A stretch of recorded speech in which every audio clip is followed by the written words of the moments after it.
años, en el 2000, hasta el 2004 aproximadamente, había mucha investigación sobre insuficiencia renal aguda.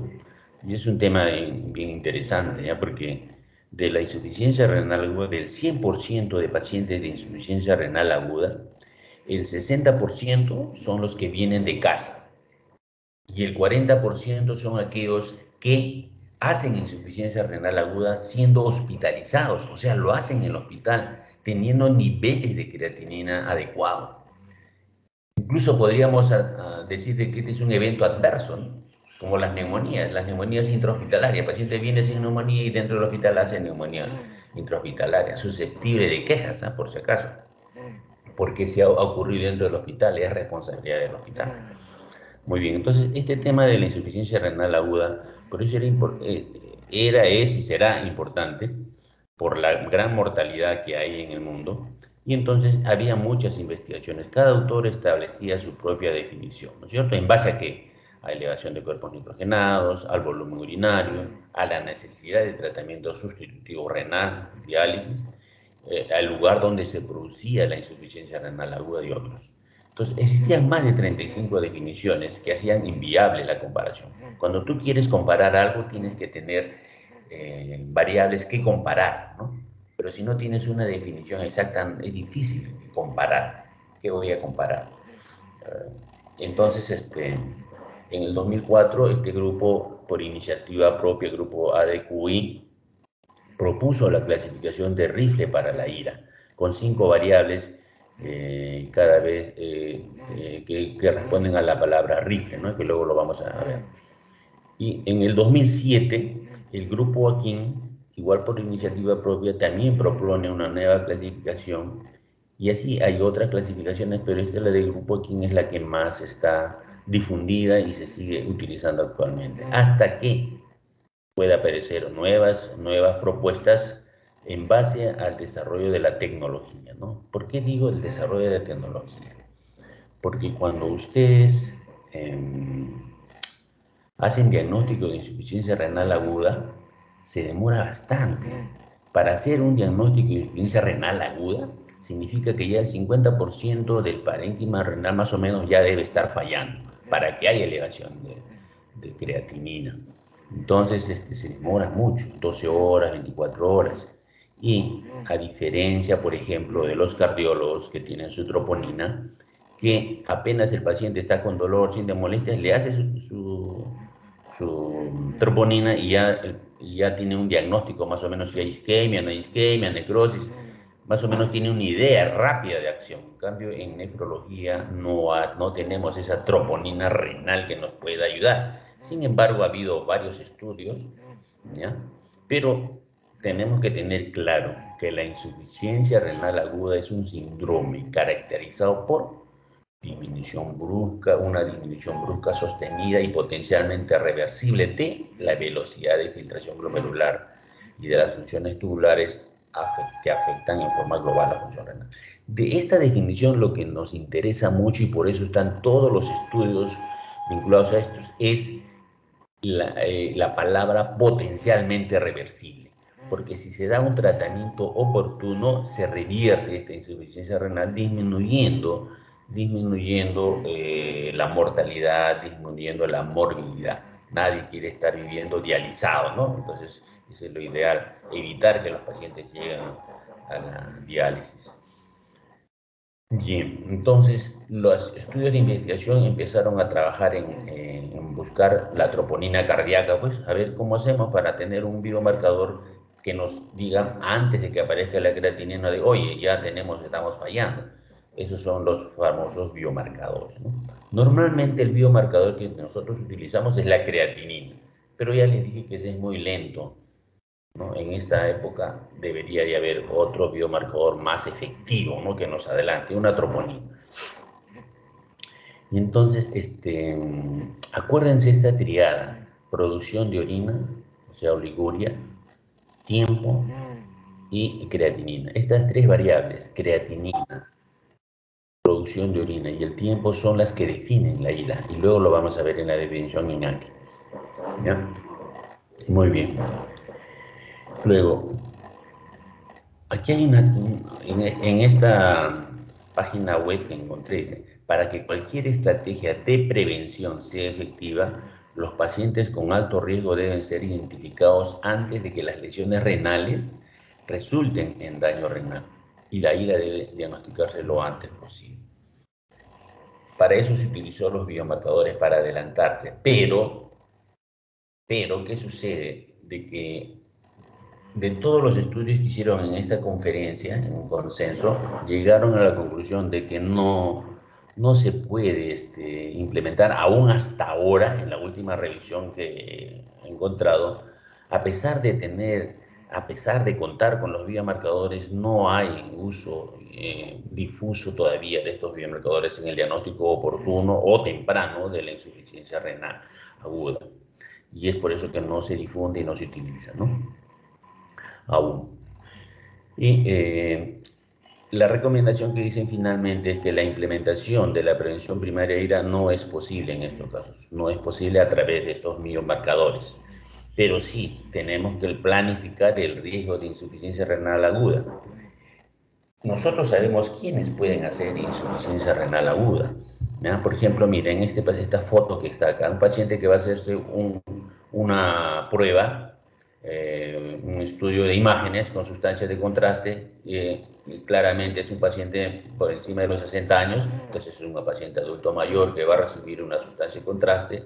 Por la edad ya tiene un riesgo, si es hipertenso, si es diabético, más riesgo. Entonces, si le van a poner una sustancia de contraste, este paciente puede hacer una falla renal. Entonces, hay que prevenir, ¿no? Y en estos casos, con sustancias de contraste, ahora evitar utilizar sustancias de contraste de alta densidad, ¿no? Ahora hay de densidad normal y de baja densidad, osmolaridad, perdón. Entonces, es más caro, pero tratar de utilizar las sustancias de contraste hipoosmolar. Y hidratar al paciente, hidratarlo posteriormente, porque sabemos que eso se elimina en 24 horas, entonces hay que ir mínimo 6 horas de hidratación post-administración de esta sustancia de contraste. Entonces, esto es lo que podemos hacer nosotros, prevenir, pero los biomarcadores actualmente todavía no nos ayudan.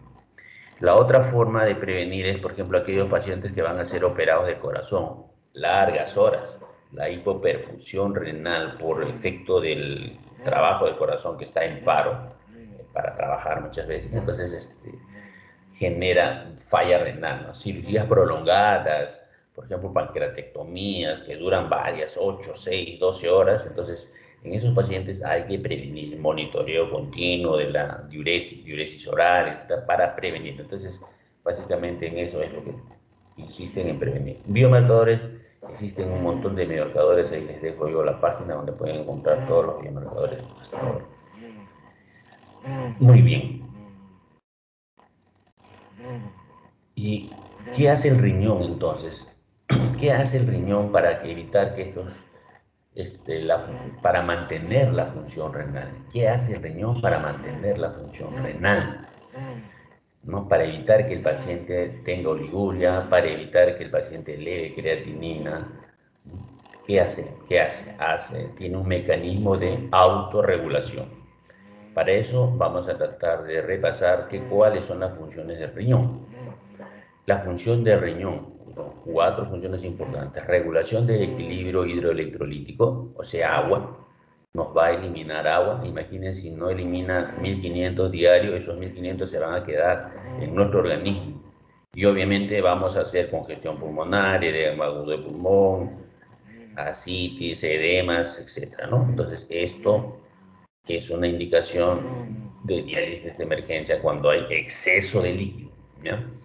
El otro es el electrolítico. Hacen hipercalemia. Se llena de potasio, hacen una hipercalemia y esto es causa de muerte. Entonces, esta es otra indicación de diálisis de urgencia. Estamos adelantando acá, aprovechando las funciones del riñón. La otra función es eliminar sustancias nitrogenadas, creatinina, urea.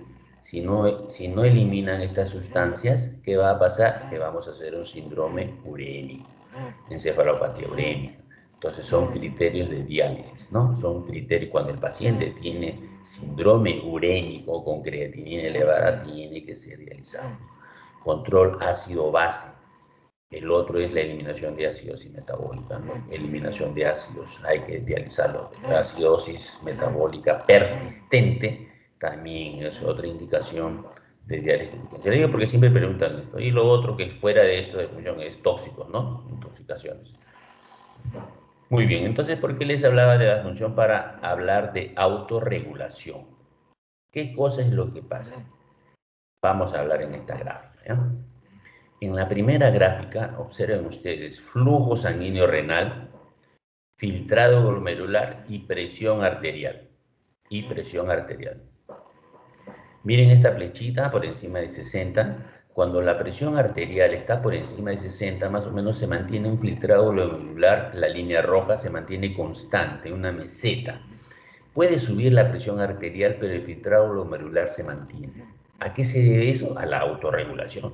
O sea, los vasos sanguíneos glomerulares, a pesar de que tengan una presión muy alta, no se dispara, no se eleva, mantiene su filtrado glomerular. Pero cuando la presión cae por debajo de 60, ahí sí el filtrado glomerular va a descender, ¿no? Entonces, ¿qué cosa hace? La autorregulación mantiene los niveles de filtrado glomerular cuando las presiones están por encima de 60 hasta 170, 180. Mantiene el filtrado glomerular. Esto es una prueba de que hay un filtrado, hay una autorregulación a los cambios de presión que hay tanto como hipotensión como hipertensión. Y en la lámina de abajo ustedes van a ver qué pasaría si no hubiese autorregulación. ¿Qué pasaría? Pues, si sube a medida que va subiendo la presión arterial, va aumentando la diuresis. Normalmente pedimos que el paciente pues esté en 1 mililitro minuto. Miren, llega hasta 8 mililitros, 200 de presión llega hasta 8 mililitros. Tendría una diuresis excesiva de se trata. Caería el paciente en una deshidratación. Entonces, esto se logra gracias a la autorregulación. Otra evidencia más de la autorregulación, de lo que estamos. Si la presión arterial media es de 100, a nivel de la arteriola aferente, esa presión baja a 60 para mantener la presión en el capilar, en el glomérulo, el capilar glomerular, para mantener esta presión en 60. Y con eso mantiene un ritmo de filtrado glomerular para bajar en la arterial. Pero ¿qué sucede si la presión arterial la subimos de 100 a 125? Si la subimos de 100 a 125, miren, la presión en el capilar glomerular se mantiene en 60. ¿Gracias a qué? A este mecanismo de autorregulación que actúa a nivel de la arteriola aferente. Y es que la arteriola aferente disminuye más. Hay un mecanismo miogénico, le llaman, en el cual las células musculares lisas se cierran para ir se abren para poder disminuir la presión, ¿ya? La presión arterial. Ese es un mecanismo, y el otro mecanismo es a través de renina-angiotensina, ¿no? Que luego lo vamos a ver. Entonces, si nosotros al glomérulo lo distendemos, lo estiramos y tenemos una vía de entrada y una vía de salida. Si nosotros, si no hay agua, hay disminución de la presión, ¿qué hace Sedapal? Abre las compuertas. ¿No? Aquí, si no tenemos agua, abrimos más compuertas, abrimos más válvulas para que ingrese más agua. Eso hace en la autorregulación las prostaglandinas, ¿no? La prostaglandina, que es un vasodilatador, el óxido nitroso. Entonces, abren las compuertas para que entre más agua. Y si a pesar de eso sigue habiendo bajo volumen, ¿qué va a pasar? Que la compuerta de salida se cierra, pues. Entonces la cerramos, no totalmente, porque si cerramos totalmente, el resto no va a irrigar y se va a morir. Y ahí está la explicación de la necrosis tubular aguda. Entonces se cierra. ¿Quién lo cierra? Aquí lo cierra la angiotensina, ¿no? El potente vasoconstrictor. Cierra esta válvula para que mantenga el filtrado glomerular. Para que se mantenga este filtrado glomerular. Cierra la válvula. Entonces la angiotensina, si es que estuviese recibiendo o recibe el paciente inhibidores C, CARA2, entonces ¿qué va a pasar? Que va a quitar este mecanismo de autorregulación. Si nosotros damos antiinflamatorios, va a haber prostaglandinas, va a generar va a alterar este mecanismo de autorregulación de abrir las compuertas por parte de la prostaglandina, ¿no? Entonces, por eso en aquellos pacientes que reciben estos fármacos, obviamente va a estar disminuido, va a ser más vulnerables, más susceptibles de hacer falla renal aguda. Entonces, no se olviden de la angiotensina y de las prostaglandinas.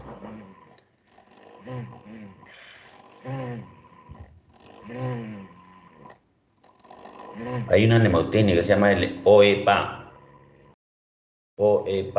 óxido nitroso, endotelina, prostaglandina, angiotensina.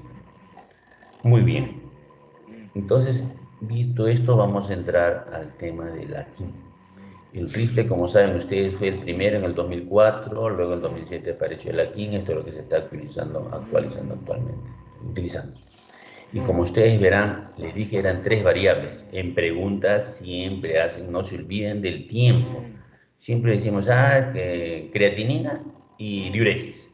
Creatinina y diuresis, y se olvidan del tiempo, ¿no? Ahí la primera, el AKIN 1 es menos de 6 horas, el AKIN 2 es menos de 12 horas y el AKIN 3 es por lo menos 24 horas, o anuria en 12 horas. El AKIN se divide en AKIN 1, AKIN 2, AKIN 3. AKIN 1 es incremento en 0.3 miligramos por decilitro, o también es 1.5 a 2 del basal, o sea, la creatinina sérica que tiene el paciente.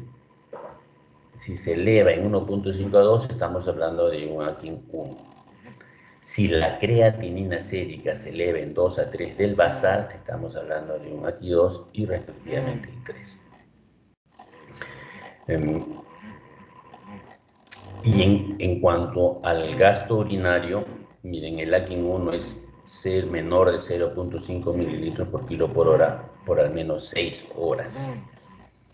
En el AKI 2 es 0.5 mililitros por kilo por hora por al menos 12 horas. Y en el AKI 3 es 0.3, que es semejante a anuria, ¿ya? Kilo por hora por al menos 24 horas. O anuria por lo menos 12 horas. ¿Cuál es la debilidad de este AKI? De que necesitamos 2 creatininas, una creatinina de ingreso y una creatinina de control para ver si ha subido, y demora ese tiempo. La otra posibilidad es tener una creatinina anterior en la historia clínica digitales. Ahora hay esa posibilidad en los que tienen, en las instituciones que tienen, mirar cuánto fue su creatinina en las hospitalizaciones previas para compararla con la creatinina que nos trae ahorita. Eso ayudaría bastante. Pero si no lo hay, tienes una creatinina de ingreso y la otra de control para ver a las 12 horas para ver si ha elevado, ¿no? Entonces eso demora la respuesta. Por eso decía yo que es importante tener una troponina renal. Ese es entre comillas, ¿no? No va a decir, el doctor dice que tiene que ser troponina, no, es entre comillas, ¿no? Un biomarcador que nos dé un diagnóstico rápido de insuficiencia renal aguda. La lesión renal aguda, la falla renal aguda, tiene 3 dimensiones importantes, como ustedes ya lo habrán estado revisando. La prerrenal o funcional, donde aún todavía no hay lesión del glomérulo, es funcional. La otra es la lesión renal intrínseca o parenquimal. Y finalmente la posrenal. La posrenal es una falla por obstrucción que rápidamente se corrige. No se corrige el problema de fondo, pero sí rápidamente haciendo una evacuación de la vía aérea de la vía urinaria, haciendo una evacuación con tecnologías que hacen los de URBI o urología, pueden evacuar la orina y debe de mejorar el paciente, ¿no? Dependiendo del tiempo. Los problemas son en la prerrenal y en la intrínseca. ¿Ya? Les decía que entonces son 3 dimensiones: prerrenal, intrínseca o renal, parenquimal y la posrenal. Dentro de la prerrenal también hay dimensiones. ¿De qué depende la prerrenal finalmente? Es de la perfusión renal, ¿no? ¿Y quién influye en la perfusión renal? Si hay poco volumen, obviamente va a disminuir la perfusión renal.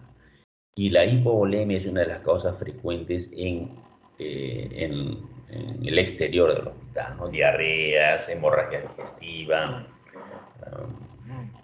todo aquello que genere pérdida de volumen, ¿ya? Eso, la hipovolemia. Y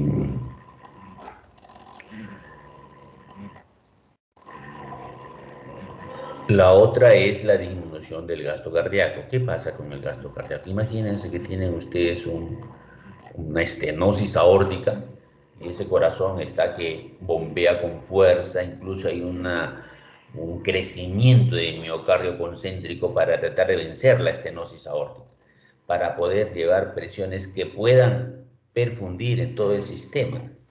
Y en el caso nuestro del riñón, también igual necesitamos del gasto cardíaco. Pero si por A o B ese paciente hace una diarrea mínima, una infección pequeña, ese trabajo del corazón que hace el esfuerzo está estabilizado. Pero si por cualquier causa mínima cae, hay más trabajo sobre ese corazón, entonces puede caer, puede haber disminución en la perfusión renal y provocando falla renal aguda, si no se corrige. Entonces, a eso se refiere cuando cae el gasto cardíaco, por diferentes causas, ¿no? Insuficiencia cardíaca, edema del pulmón. La otra es la disminución del volumen circulante eficaz. Sí, es que el paciente puede estar lleno de agua con edemas, ascitis. Por ejemplo, los cirróticos tienen un montón de agua, pero no circula, está acumulada. Entonces, eso puede generar que haya disminución en la perfusión. Tenemos entonces insuficiencia cardíaca congestiva, insuficiencia hepática. Y la otra es la deficiencia de la autorregulación. Aquellos pacientes, ya les comenté, en AINES, utilizan AINES, inhibidores ECA, ARA2, algunos tóxicos como la ciclosporina, que se utiliza bastante, oncológicos. Esto de aquí, en pacientes trasplantados renal, se utiliza ciclosporina. Esto de aquí va a generar la llamada lesión renal aguda. ¿Ya? Lesión renal aguda. No se olviden de esto, de la hipovolemia, del gasto cardíaco, disminución del volumen, deficiencia de la autorregulación por fármacos que está recibiendo. Si es que los pacientes tienen una falla prerrenal por volumen, que es casi el 90%, 90% de los pacientes que hacen falla renal parenquimal o intrínseca, el 90% es por isquemia, ¿ya? ¿Y a qué se debe eso? De que hay un shock prolongado, ¿ya? Un shock prolongado un shock por hipovolemia o un shock por vasodilatación también. En la sepsis, por ejemplo, hay vasodilatación paralítica, los vasos se dilatan terriblemente, entonces disminuye la perfusión a nivel general y a nivel glomerular con mayor razón. Entonces, entonces, lo que se convierte en un shock que inicialmente está como prerrenal, el shock prolongado convierte en un problema parenquimal. En las guerras antiguas, los pacientes llegaban a la emergencia, primero llegaban muertos en las primeras guerras, posteriormente ya en las otras guerras llegaban al hospital con shock prolongado y hacían necrosis tubular. Luego en las guerras más modernas, ya los pacientes eran transportados, los soldados con helicópteros y ya el shock no era tan prolongado y no llegaban a hacer necrosis tubular. Un ejemplo para que ustedes más o menos tengan idea. Entonces, a nivel parenquimal o intrínseco, las causas de la lesión pueden ser por fallo glomerular, por fallo tubular o por fallo vascular. Miren, ¿cómo nos damos cuenta una de la otra? ¿Cuándo puedo decir que es glomerular y cuándo puedo decir que es tubular? Es algo práctico que le digo, pero ustedes tienen que revisarlo de todas maneras, ¿ya? A nivel glomerular, la función del glomérulo, una de las funciones es evitar la pérdida de proteína, ¿no es cierto?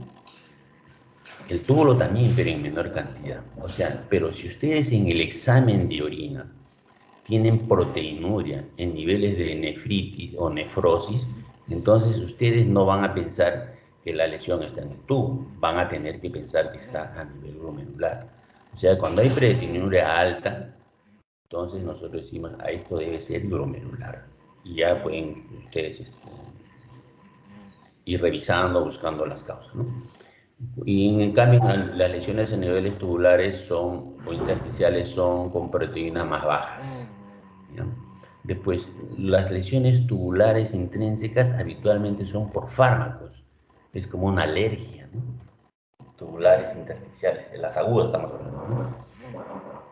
Que reciben algún fármaco nuevo, un caso clínico, primero claritine, a los 3 días comenzó a tener falla renal y habitualmente responden con corticoides, ¿no? Las otras causas un poquito más lejanas, vasculares, vasculitis, hipertensión maligna, son también causas de lesión renal parenquima. Aquí tenemos isquemia, septicemia y las nefrotoxinas que son exógenas, endógenas. Dentro de las exógenas, ahí estamos hablando de los medios yodados que estamos hablando de contraste, aminoglucósidos, cisplatino, anfotericin D. Dentro de las endógenas, rhabdomiolisis, no se olviden de esta palabrita, rhabdomiolisis, en el síndrome de Crash, en los pacientes que tienen, se les cae una casa, están atrapados en la pierna, el miembro inferior, el miembro superior, están atrapados todo el tórax, hay necrosis muscular y esto genera una falla renal rhabdomiolisis con CPK alto y que genera taponamiento a nivel renal. En los pacientes que están atrapados, por ejemplo, mucho tiempo, a veces esos, al liberarlos, liberan gran cantidad de potasio y a veces los liberan todo bien y después hacen PAR, ¿no? Entonces a veces los liberan comprimiendo los miembros para evitar que haya un pasaje masivo de sustancias tóxicas acumuladas en el miembro atrapado, y van liberando poco a poco y también a veces les colocan bicarbonato. Es todo un manejo, no es que lo sacas nomás, le sacas la piedra, la tierra que está y ya lo llevas, ¿no? Puedes morir.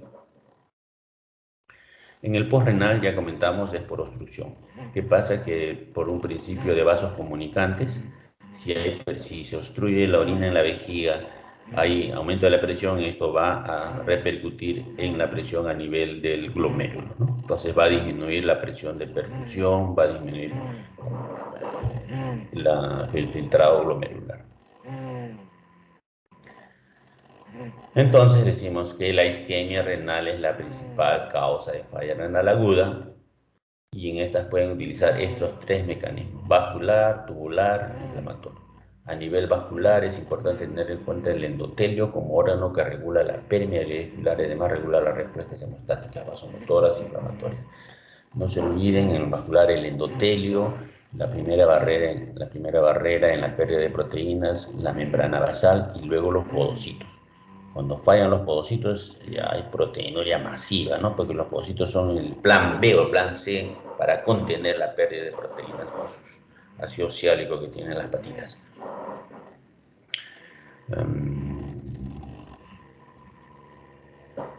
Muy bien. Aquí está el esquema clásico de una necrosis tubular aguda, ya está en la fase parenquimal. Inicia con la falla prerrenal, luego entra la falla renal aguda, parenquimal, y las fases de iniciación, extensión, mantenimiento, reparación. Esto dura un promedio de 10 a 15 días. 10 a 15 días cuando el paciente entra ya a hacer una necrosis tubular aguda. Obviamente estos pacientes están en cuidados intensivos tratando de mejorar la perfusión renal y todo lo que hay que corregir, ¿no? Porque no solamente es esto, sino también hay complicaciones, infecciones, hipercalemia, hipocalemia, acidosis, requiere de un manejo intensivo este paciente cuando entra en la necrosis tubular aguda. ¿Cuáles son las manifestaciones de un AQI o de insuficiencia renal aguda? Está básicamente en función a depende de las funciones del riñón, ¿no? ¿Todos los pacientes que tienen insuficiencia renal aguda hacen oliguria? No. Hay un 40% de pacientes que hacen insuficiencia renal aguda, pero mantienen el gasto. Y aquellos pacientes que llegan a la emergencia con una falla renal aguda, además de hidratarlos, se les coloca diuréticos, ¿no? Furosemida a altas dosis, para tratar de convertir esa insuficiencia renal aguda oligúrica en no oligúrica o adebitual, ¿no? Es más fácil manejar con menos líquido, obviamente.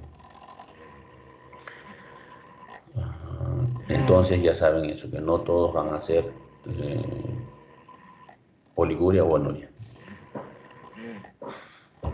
La otra manifestación clínica es la sobrecarga hídrica. Esto va a manifestarse por edema. Dentro de los edemas, el más importante es el pulmonar y el cerebral. A nivel de vasoados, a nivel metabólico, el incremento de las sustancias nitrogenadas va a generar encefalopatías, y a eso le llaman encefalopatía urea. ¿Qué pasa con la urea? La urea es fácilmente, atraviesa todas las membranas, sustancias, y estas generan a nivel cerebral edema por aumento de la osmolaridad, va a generar cambios a nivel de las neuronas, y esto va a dar manifestaciones neurológicas, no estructurales, sino manifestaciones neurológicas metabólicas. Quiere decir que limpiando la urea, el paciente debe recuperar su estado neurológico basal. Y en el trastorno electrolítico lo más grave es la hipercalemia, no es lo que lo mata al paciente con paro cardíaco. Luego los otros trastornos, hiperfosfatemia, hipocalcemia, hipernatremia y acidosis metabólica. La acidosis metabólica persistente o refractaria requiere manejo inmediato, porque ¿qué pasa? Que nuestras funciones bioquímicas tienen un pH óptimo. Creo que ya le dije la vez pasada. Entonces, en acidosis metabólica severa, todas las funciones bioquímicas se ven alteradas y obviamente no van a trabajar bien todos los sistemas. Manifestaciones generales: astenia, dinamia, anorexia, hipertensión, anemia, fiebre, artralgia, cefalea, prurito, disfunción plaquetaria. Dentro de los exámenes que nos interesan, ustedes tienen que tener en cuenta esto. La depuración de creatinina es un valor que se puede calcular, pero como la creatinina es muy variable en la fase aguda, no ayuda mucho. No ayuda mucho. Si nuestro paciente tiene ya oliguria, tenemos que pensar que está ya con una falla, asumir que es un paciente que tiene una falla por lo menos del 10%, ¿no?, de compromiso. El otro, el FENA, la fracción de excreción de sodio, también es un valor bien interesante e importante. Usualmente no existe, ustedes vayan a las emergencias de los hospitales, usualmente no se calcula esto, pero para términos de capacitación, de exámenes que ahora tienen famoso ENAM, ahí sí preguntan esto, fracción de excreción de sodio. ¿Qué pasa con el riñón? El riñón, al tener, en los casos de falla prerrenal, el riñón, como tiene poco líquido, entonces trata de reabsorber bastante sodio, porque con el sodio va el agua. Entonces, si reabsorbe bastante sodio y el agua, en la orina va a haber poco sodio, ¿cierto? Entonces, a esa fracción de excreción de sodio debe ser menor del 1% para prerrenales. Esto siempre preguntan por si acaso, ¿no? Por si tienen que tener en cuenta. Y en la depuración de creatinina, en la forma de depuración de creatinina, no se olviden de las mujeres, porque en la fórmula entran mujeres. Muchas veces le ponen la fórmula y se olvidan de agregar el índice para mujeres y les sale mal. Incluso les ponen la respuesta A todavía para que marquen de frente. Entre los biomarcadores, creatinina, urea, sedimento urinario, para ver si nos orienta a la patología que está originando la falla renal. Esta es la fórmula del CoPROF. Como les digo, en falla renal aguda la creatinina es muy variable, y entonces esta es muy variable, no nos va a ayudar mucho. Esta es la fracción de excreción de sodio, que debe ser inferior al 1% para lesión prerrenal. La contraparte para falla parenquimal intrínseca es superior al 1%. Esta es la fórmula de la fracción de excreción de sodio, la voy a enviar. En el sedimento urinario, dicen que el electrocardiograma es al cardiólogo como la proteinuria es al nefrólogo. Interesa saber cómo está la proteína. Mirando la proteína, uno va más o menos balanceando sus hipótesis mentales, diciendo de dónde debe ser la lesión, ¿no? Mirando la proteína, ¿no? Luego ves hematíes, todo lo que te va a ayudar en hematuria, con cilindros hemáticos. Entonces también es glomerular, ¿no? En una hematuria con glóbulos rojos bonitos, sin cilindros hemáticos, no es glomerular, es de cualquier parte del árbol urinario. pero aquellos hematíes dismórficos, esos son de glomérulo. Entonces, tiene estos hematíes, entonces debe ser glomerular la lesión. Tenemos ahí cilindros granulares con células epiteliales libres, sugestivo de necrosis tubular. Piuria, cilindros glandulares o serios asociados a una proteína leve indican compromiso tubular intersticial o infección urinaria. La hematuria y piuria sin cilindros hemáticos pueden observarse en nefritis intersticial, glomerulopatía, obstrucción, vasculitis, sulfato. Acuérdense, la nefritis intersticial está vinculada a fármacos altamente. Ustedes, un gran porcentaje, ha tomado un fármaco y comienza a hacer falla renal. Nunca lo tomó o recién lo ha tomado y ustedes traten de correlacionar. Nefritis intersticial, ibuprofeno.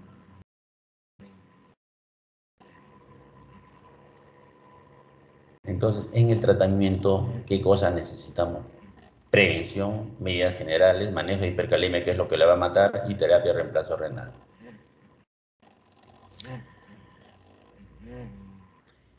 La prevención.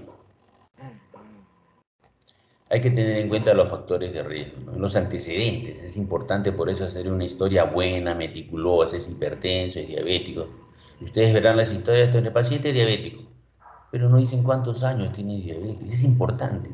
No es lo mismo una diabetes de 5 años que una diabetes de 25 años, ¿no? Si está haciendo un síndrome nefrótico en un paciente con diabetes que tiene 5 años de diabetes, yo no voy a asumir que ese síndrome nefrótico es por la diabetes.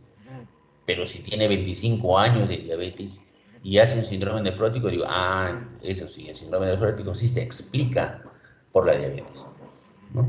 Entonces la diabetes tiene una evolución. Ahora cuando lleven con el doctor Vivo, creo que le llevaron, tiene una forma de presentación, tiene un tiempo de presentación. Por eso es importante en la anamnesis colocar en la diabetes tiempo de enfermedad de diabetes. Ese es cuánto tiempo tiene. Hipertensión también. ¿Quién apareció primero, la hipertensión o la diabetes? ¿O era una hipertensión? ¿O era una hipertensión esencial?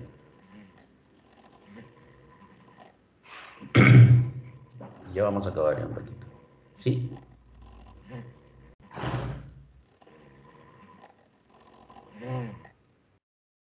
Verónica, ¿me están hablando?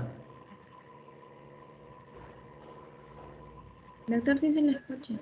Ay, pensé que me estaban llamando. Los pacientes en edades extremas también susceptibles a deshidratación, ¿no? Los pacientes mayores de 60 años, ya hay que mirarlos con cuidado, ¿no? A sus profesores mayores de 60 años, tratarlo con cariño. No se olviden que los profesores cuando vayan, ustedes están atendiendo. Yo recuerdo cuando era alumno, así como ustedes me llevaron al médico. En ese tiempo, me llevaron hace cuántos años, me llevaron al consultorio, el el doctor me revisó, papá, oye, parece que estás haciendo una hepatitis sanitérica, no estás amarilla, tienes el hígado grande, al final no necesitas tratamiento, solo 10.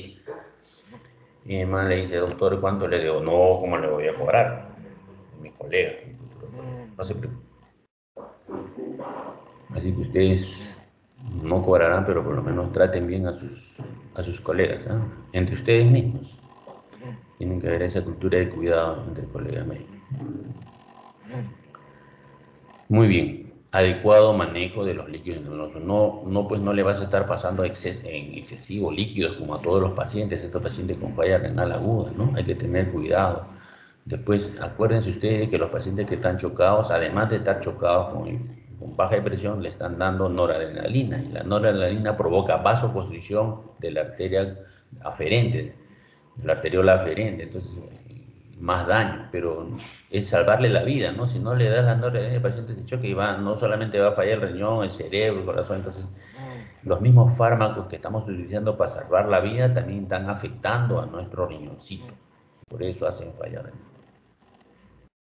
En evitar el uso de medicación nefrotóxica. En todos aquellos pacientes mayores de 60 años están con infección urinaria y ustedes quieren dar la micacina, porque ese es el que responde a todo. Dice, le voy a dar su micacina, pero acuérdense que este es nefrotóxico, tiene mayores de 60 años, entonces tratar de regular de acuerdo a la dosis mínimo tu creatinina si no quieres hacer daño.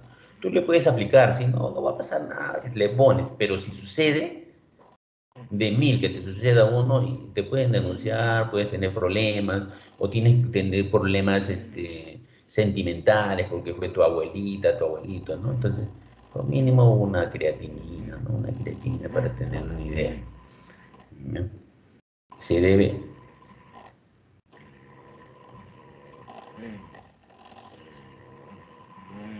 Hay un fenómeno en la necrosis tubular aguda que cuando ya empieza a orinar, el paciente comienza a orinar, decía mi profesor, como caballo.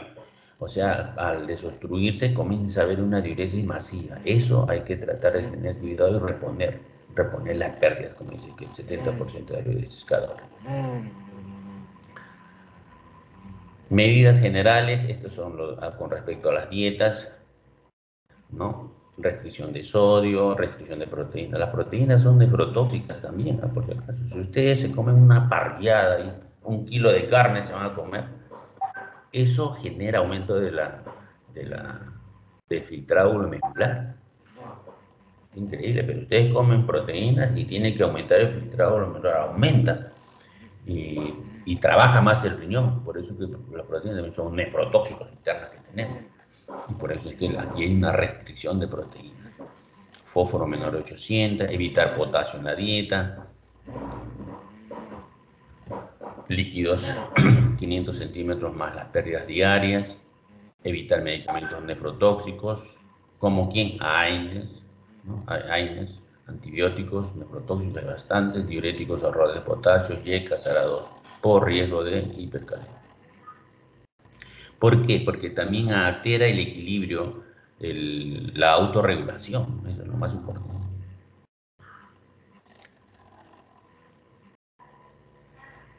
Una complicación frecuente en los servicios de emergencia y en las preguntas de los exámenes de admisión es la hipercalemia. La hipercalemia mata, ¿no? Entonces, ¿cómo debe manejarse la hipercalemia? La definición por encima de 5.5. Las manifestaciones pueden ser arritmia cardíaca, la más mortal. ¿Y qué medidas debemos de tomar con estos pacientes? Bueno, la hipercalemia, básicamente, inicialmente lo que debe hacerse es manejo clínico, ¿no? Inicialmente ustedes tienen que manejarlo hasta que pueda dializarse si no se logra controlar. ¿Cómo hacemos el diagnóstico? El diagnóstico, lo que más frecuente veo de hipercalemia, hemos visto, se ve como hipercalemia, es que aquellos pacientes que se dializan, llegan los días domingo o días lunes, el sábado se toman su jarana, toman gaseosa, carnes, todo lo que no deben hacer lo hacen, porque al revés, lo que le dicen que no lo hacen, y con la esperanza de que llegue a su diálisis el lunes, pero no llegan porque ya se les subió el potasio, y el día domingo en la noche están con insuficiencia respiratoria. Y no es una insuficiencia respiratoria por agua, o porque el pulmón esté mal, sino que porque tiene un exceso de retención de ácidos, ¿no? Exceso de ácidos y paralelamente hipercalemia.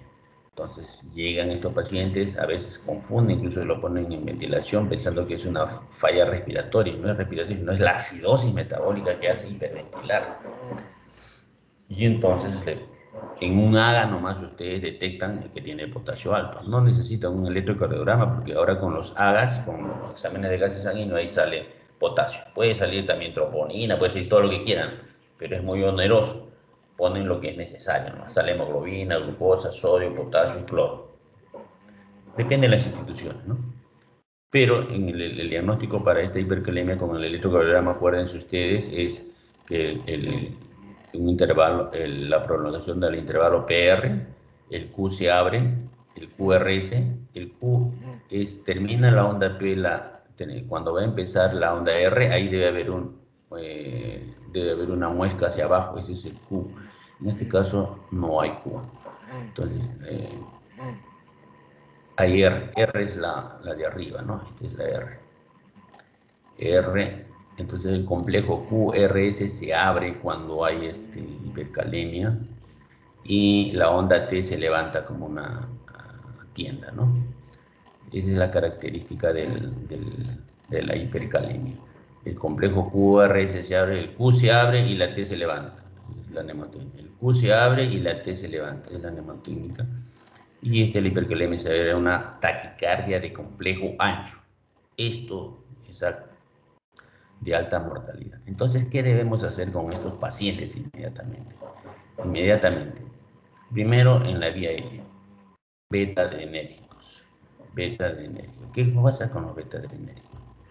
Repito, hubo unos niños que los nebulizaban y veían que tenían parestesias, debilidad. Entonces a estos niños le hicieron las pruebas séricas y encontraron que todos tenían potasio bajo. Y cuanto más lo nebulizaban, más bajaba el potasio. Entonces ese conocimiento se trasladó para los pacientes con hipercalemia.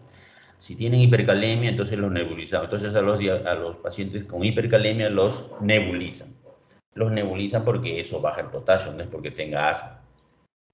La otra es la administración de gluconato de calcio. El gluconato de calcio actúa 10 a 20 minutos, por eso no es que le pongas el gluconato de calcio cada 8 horas, cada 12, no hay que ponerlo constantemente, cada 2 horas, cada hora, el gluconato de calcio hasta revertir o hasta que lo dialicen, ¿no? Gluconato de calcio. Más el gluconato de calcio, no cloruro de calcio. Bicarbonato de sodio, también igual. Colocamos a los pacientes con hipercalemia 4 ampollas en Enostat y 4 ampollas en infusión. Si tienes un paciente con esa taquicardia así de complejo ancho y le puedes poner 8 ampollas o 12 ampollas, no lo vas a matar, saldrá con alcalosis o alcalosis, pero que se va a regular prácticamente con la diálisis, pero lo ideal es tratar de bajar ese potasio. Y el otro mecanismo es glucosa con insulina. El conocimiento es que la insulina, cuando ingresa la glucosa al intracelular, va amarrado de un potasio. Entonces lo que hay que hacer es colocarle en un Volutrol 100 centímetros de dextrosa al 33%, 100 centímetros, es una forma práctica, ¿ya? 100 centímetros de dextrosa al 33%, como es 33%, tiene 33 gramos. Y a esos 33 gramos le agrego 10 unidades de insulina. 10 unidades de insulina. Una unidad de insulina me metaboliza 3 gramos de glucosa. Entonces las 10 me metabolizan los 30 gramos, los 33 gramos que tengo de dextrosa. Entonces no se olviden, 100 centímetros de dextrosa al 33 con 10 unidades de insulina. Esto se pasa en una hora y el paciente obviamente se va a manejar el potasio, ¿no? Va a bajar. Una de las preguntas que hacen y que no es para manejo de insuficiencia renal aguda, pero aquí se les he puesto a propósito porque he visto preguntas. Resina. ¿La resina se utiliza para manejo de hipercalemia? Sí se utiliza, pero no para agudo, por si acaso. Pero sí se utiliza, no vayan a evitar esa respuesta. Entonces, ¿cuáles son los indicadores? ¿Cuándo se debe dializar un paciente? Se debe dializar de acuerdo a las funciones del riñón, ¿no? Si hay sobrecarga de fluidos, edema de pulmón, imagínense un paciente con falla renal, tiene edema de pulmón, no va a responder a diuréticos, sino orina, ¿no? Hipercalemia graves, acidosis metabólica severa persistente, síntomas de uremia, pericarditis, encefalopatía. Las pericarditis también son indicativos de diálisis, ¿ya? Y obviamente la encefalopatía urémica. Ahí les dejo la página web donde está esta información. Al inicio también había. Muy bien, chicos, ya son las 8:04. Gracias. Si hay alguna pregunta, si no, ahí ya les envío el PPT a través de la delegada.